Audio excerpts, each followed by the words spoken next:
বড়ির ভর্তা খাওয়াটা যত ইজি, কিন্তু ভাই বড়ি চুরি করাটা তত ইজি না। সকাল সকাল ভাবলাম আজকে সব ফ্রেন্ডরা মিলে আজকে বড়ির ভর্তা খাবো। এর জন্য যেমন ভাবনা তেমন কাজ। চুরি করার জন্য এই যে বালতি আর একটা বড় লাঠি নিয়ে চলে গেলাম বড়ি পাড়ার জন্য। চুরি করতে গিয়েও পড়লাম আরেক বিপদে, ধরা পড়ে গেলাম নানির কাছে। নানি তো মনে করেন দূর থেকে ইচ্ছা মতো গাইলেতে আসছে, পরে দেখে আমরা, পরে আর কিছু বলে নাই। যাই হোক ভাই বাইচে গেছি, যদিও অনেকগুলা গালি খেয়েছি। মাশাআল্লাহ, গাছটাতে কিন্তু গাছের পাতার চাইতে বড়িই বেশি ছিল। একটা গাছে যদি এতগুলো বড়ি থাকে, কার না মন চাবে চুরি করতে বলেন? চুরি বিদ্যা মহাবিদ্যা, যদি না পড়ে ধরা, কিন্তু আমাদের সেই বিদ্যা ফেল করছি, আমরা ধরা খাইয়া গেছি। গাছটার বড়িগুলো এত বেশি মজা ছিল, উফ।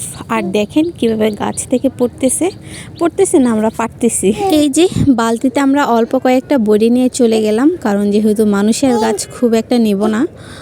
যদিও আমাদের বলেছিল না নিজের যতগুলো মন চায় নিয়ে যা, সমস্যা নেই, বাট আমরা কয়েকটা মানুষ তো, এর চেয়ে বেশি আমাদের লাগবে না। দেখুন পুরো গাছটাতে কিভাবে বড়ি দিয়ে একদম ভরপুর, মাশাআল্লাহ। আচ্ছা, আমাদের মতো কি আপনারা এইভাবে বড়ি চুরি করে এই সিজনে খেয়েছেন? যদি খেয়ে থাকেন সবাই একটা কমেন্ট করে জানান।